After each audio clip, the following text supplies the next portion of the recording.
বন্ধুরা, শ্রীমঙ্গলের বন্ধুরা, সাতগাঁওয়ের বাবারা, একটা কথা বলে দিয়ে যায়, ওই বিয়ের মধ্যে 40,000 ফেরেশতা সাক্ষী রাখছে আমার আল্লাহ।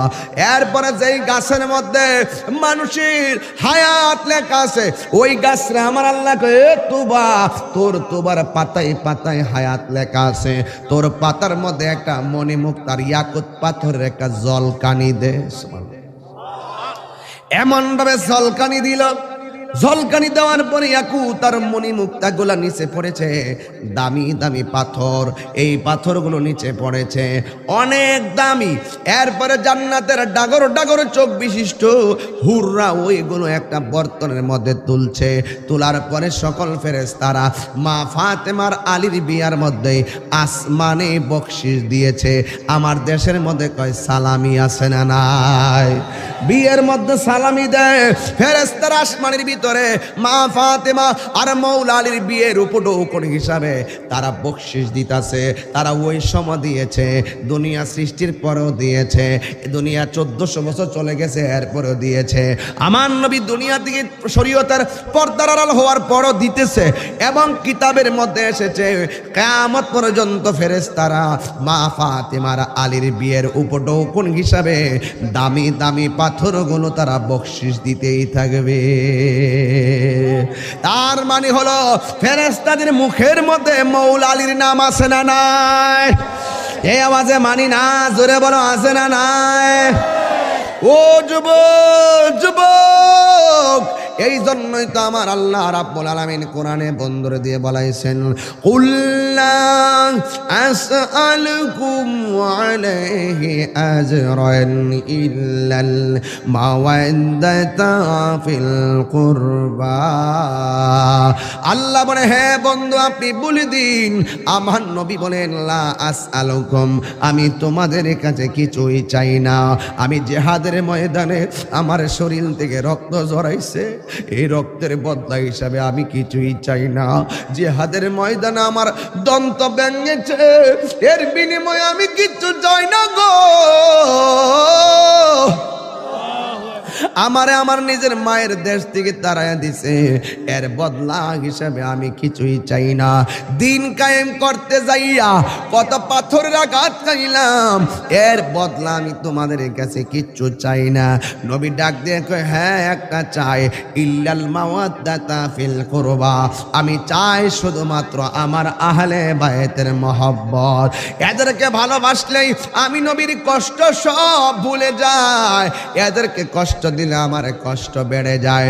এই জন্য আমার নবী, আপনার নবী মা ফাতেমার ব্যাপারে বলেছেন, এ ফাতেমা আমি চলে গেলেও তোমার সঙ্গে আমার দেখা হবে কন্টিনিউ।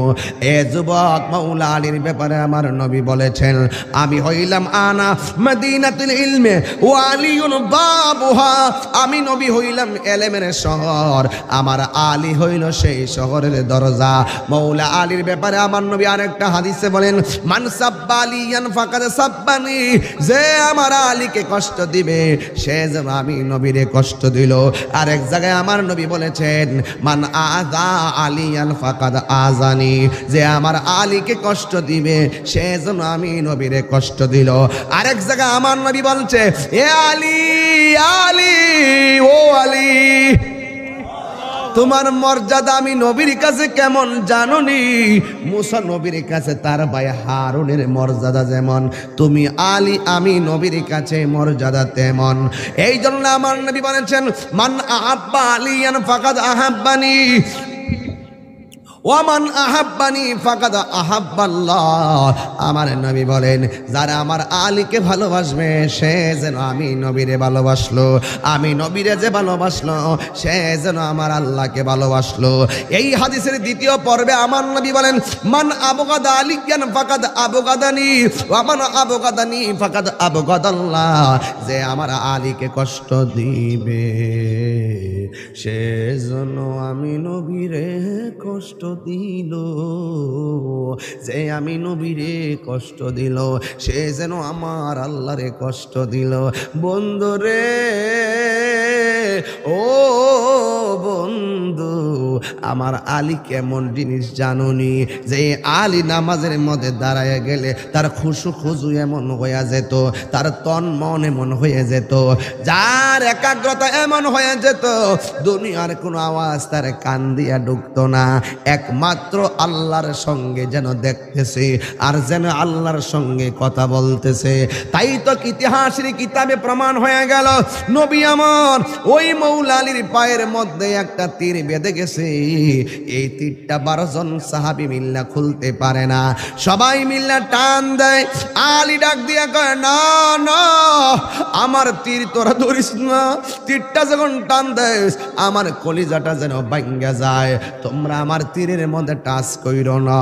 এবার মৌলা আলী নামাজের মধ্যে যখন দাঁড়ায় গেছে, দাঁড়ানোর সময় সবাই টান দিয়া তীরটা খুলে ফেলছে। মৌলা আলী রাদিয়াল্লাহু তাআলা আনহু ডাক দিয়ে কয়, এ নবীর সাহাবীরা আমার পায়ের তীর কই, আমার পায়ের তীর কই? সাহাবীরা বলে, দেখেন না তীরের মাথার মধ্যে আপনার পায়ের গোশতের টুকরা লেগে আছে, আপনার যেই তীর আমরা নামাজের আগে খুলতে পারতাম না, আপনি যখন নামাজে দাঁড়ায়া গেছেন আমরা সাহাবীরা তাই না আপনার পা দিকে তীর খুলেছি, তাকায়া দেখেন তীরের মাথার মধ্যে ওই রক্ত দেখা যায়, তীরের মাথার মধ্যে আপনার পায়ের গোশত দেখা যায়। এক পাগলা ডাক দিয়া কয়, আলী গো, ও আলী আপনার পা থেকে তীরটা এমন ভাবে গোশত সহকারে টাইনা খুললো, আপনি কি টের পান না? আলী ডাক দিয়া কয়, খবরদার আল্লাহর কসম তীরটা কোন সময় খুলেছ আমি যাররা পরিমাণ টের পাই না। আর বড় করে বলেন বাবা সুবহানাল্লাহ। তাইলে মৌলা আলীর পাওয়ার কি কম না বেশি? ও যুবক, ও যুবক, পায়ের মধ্যে হাত দিয়ে বলি আহলে বায়তের বিরোধিতা করা যাবে না। এই জন্য হাসান হুসাইনের ব্যাপারে আমার নবী বলেছেন, মান আহাব্বাল হাসানা ওয়াল হুসাইনা ফাকাদ আহাব্বানি, যে আমার হাসান হুসাইনকে ভালোবাসবে সে যেন আমি নবীরে ভালোবাসলো। ওয়া আবাহুমা ওয়া উম্মাহুমা, এবং হাসান হুসাইনের আব্বাকে যারা ভালোবাসবে আম্মাকে যারা ভালোবাসবে এই সমস্ত লোকগুলো জান্নাতে আমার সঙ্গে থাকবে। জোরে জোরে কে সুবহানাল্লাহ বলা যাবে না? আমার দয়াল নামে এত গমদু আমরা রে কইরাছে জাদু ওরে দেখা দিয়া কোলে নিয়া, দেখা দিয়া কোলে নিয়া নিবাও মনের বেদনা, আমার মন গয়াছে দেওয়ানা। আরে তোমারে পাইবারাশি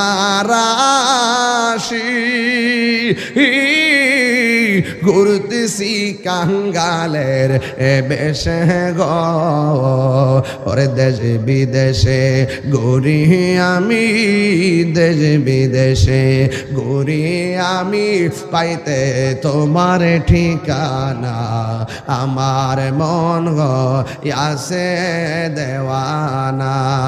জোরে জোরে কি সুবহানাল্লাহ বলা যাবে না? এই জন্য আমার যুবক ভাইয়েরা আমি বলেছিলাম আহলে বায়াতের কথা, আহলে বায়াতের সদস্যের সঙ্গে ভালোবাসা রাখলে আমার নবী খুশি, যাদের বিরোধিতা করবে তারা হলো বেঈমান। কিন্তু সবচাইতে বড় কথা হলো আহলে বায়াতকে ভালোবাসার নামে একদল মুনাফিক আছে না নাই? আর জবান খুলে কোন আছে না নাই?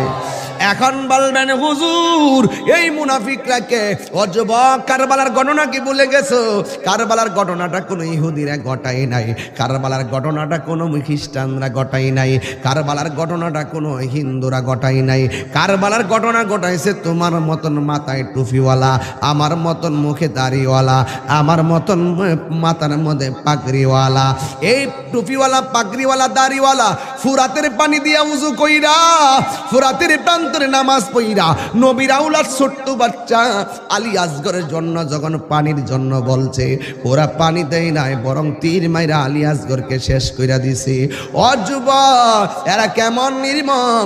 যুগে যুগে কাফের ইতিহাস আর মুনাফিকের ইতিহাস এক না। আমার নবী বলে কাফের চাইতে মুনাফিকরা বড় ভয়ঙ্কর। এই মুনাফিক আওই নাই, আসেনি রে বাবা। এই মুনাফিকরা কিন্তু মৌলভীবাজার থেকে আপনার গ্রামে আসবে না। এই মুনাফিকরা আপনার গ্রামের মধ্যে আপনার পাশে বাস করে। কথা কোন ঠিক কিনা? আপনার সামনে আইলে খুব ভালো, আর আপনার পিছনে গেলে মুনাফিক আছে না নাই? বন্ধুরে আমার, এই মুনাফিকরা কারবালার ঘটনাটা ঘটাইছি। এই জন্য আমি আপনাদের কাছে পায়ে হাত দিয়ে বলবো, মা ফাতেমা জান্নাতের সরদারিনী, মৌলা আলী জান্নাতের সরদার, হযরত ইমামে হাসান জান্নাতের সরদার, ইমাম হুসাইন জান্নাতের সরদার, আর আমার নবী হলো জান্নাতের মালিক। যেরকম ঠিক কিনা? তুমি জীবন, তুমি মরণ। সবাই যুবকরা বলো, তুমি জীবন, তুমি মরণ, আধার ঘরে তুমি আপন, তুমি জীবন, তুমি মরণ, আধার ঘরে তুমি মুদের পাড়ের তরি, তুমি মুদ তুমি নিদানে তোরানে ওয়ালা, ইয়া রাসূলুল্লাহ ইয়া হাবিবাল্লাহ, ইয়া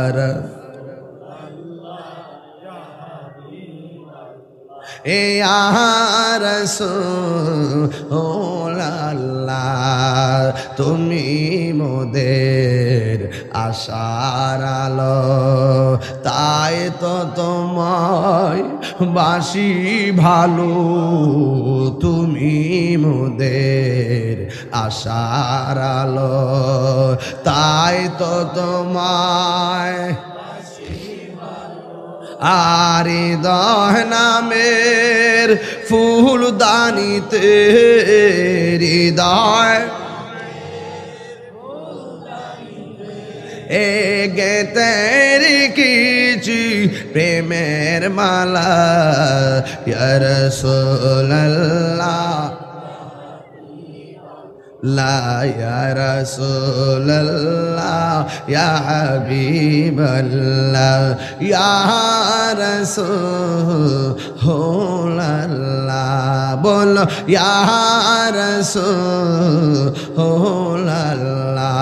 জোরে কে সুবহানাল্লাহ বলা যাবে না? এই জন্য বুরে ও যুবক, আহলে বায়তকে মহব্বত করলে খুশি হয় আমার নবী। আর বড় করে বলুন, আহলে বায়তকে ভালোবাসলে আমার খুশি হয় আমার আল্লাহ। ঠিক কিনা? এই জন্য ইমামে আলী মুকাম, ইমামে হাসান হুসাইন, মা ফাতেমা, হযরতে মৌলা আলীকে ভালোবাসলেই আপনি নাজাত পেয়ে যাবেন। কেন কেন?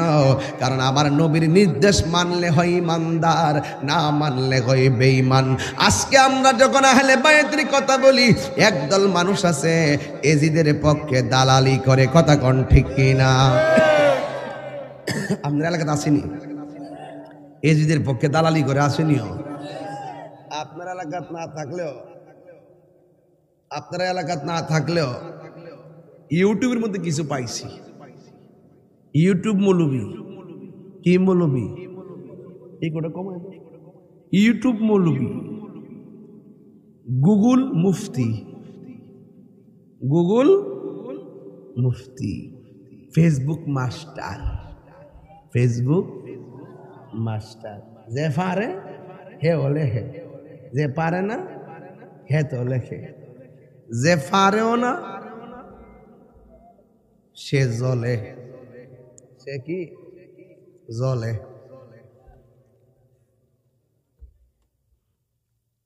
আরেকটু পরে আয় না, শেষ, ওয়াজও শেষ। এক ঠেলে ওয়াজ করছি, কোনো দলিল বাদ দিছি। এই ওয়াজটা আমি 2.5 ঘন্টা করতে পারি, ঘোরায় গাড়ায় আর কি, তাই না? হবিগঞ্জ উপজেলা মেয়র সাব্বির ভাই লাইনে আছে না? মাশাআল্লাহ, আমার সালাম দিয়েন ভাইও। দুনিয়াতে থাকমু কই দিন, আহলে বায়তের মোহব্বতটা রাখেন, দেখবেন আপনার জীবন ধন্য হয়ে যাবে। আর একটু আস্তে কই না, ঠিক কিনা?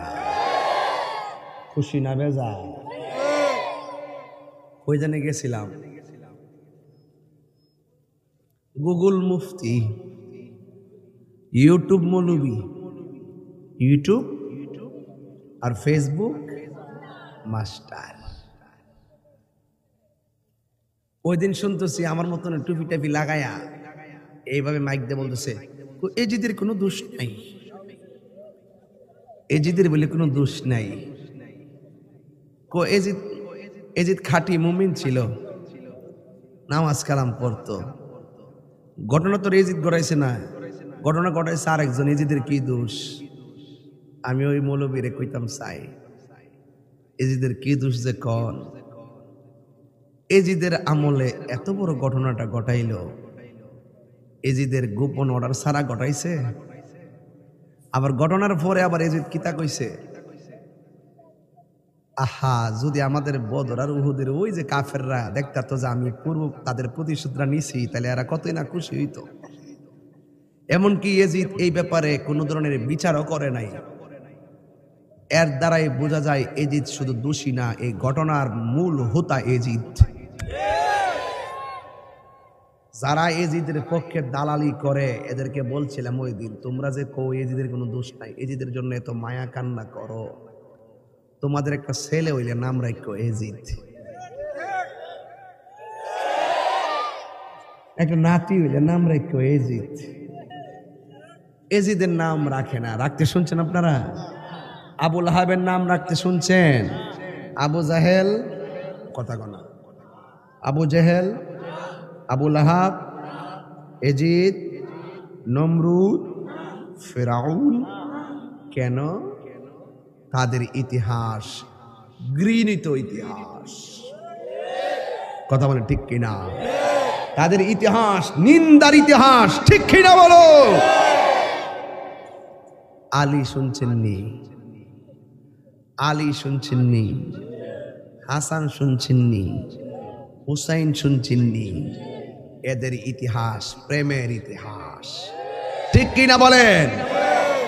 তাইলে আপনার দলিলের বাইরে বুঝাই গেলাম, যদি নমরুদদের দালালি করেন নিজের নাম রাখিয়া দেন নমরুদ, এজিদের দালালি করলেন নিজের নাতির নাম রাখিয়া দেন না এজিদ। যারা এজিদকে কাফের জানবে না তারাও কাফের, ঠিক কিনা বলেন? এজিদের পক্ষে কোনো দালালি সহ্য করা হবে না, কথা বলেন ঠিক কিনা বলেন? আমি এজিদকে কাফের মনে করি, আপনি মনে করেন আর না করেন, এজিদের পক্ষে যারা দালালি করবে বুঝতে হবে এরা নজদের ট্যাবলেট খাইছে, ঠিক কিনা বলেন? এমন কিছু এজিদ পন্থীরা আছে না নাই? তাহলে আজকে থেকে ওয়াদা, হাত তোলো, ওয়াদা, আমরা নেশা করব, নেশা করব, ইমাম হুসাইনের সঙ্গে বেয়াদবি করব, আহলে বায়তের সঙ্গে বেয়াদবি করব। হাত নামান। একটা লোক হাত তুললে কবেন, হুজুর, ও হুজুর, আজকের মাহফিলে আমি নগদ 1000 টাকা দিল, বুঝা লই। আপনারা যে নবীর মহব্বত করেন, আমাদের এম এ ইদ্রিস আলী ভাই, তিনি ও কসকুচ্চা নোটটা, মাশাআল্লাহ, মারহাবা কয় না রে, নারে তাকবীর। কার?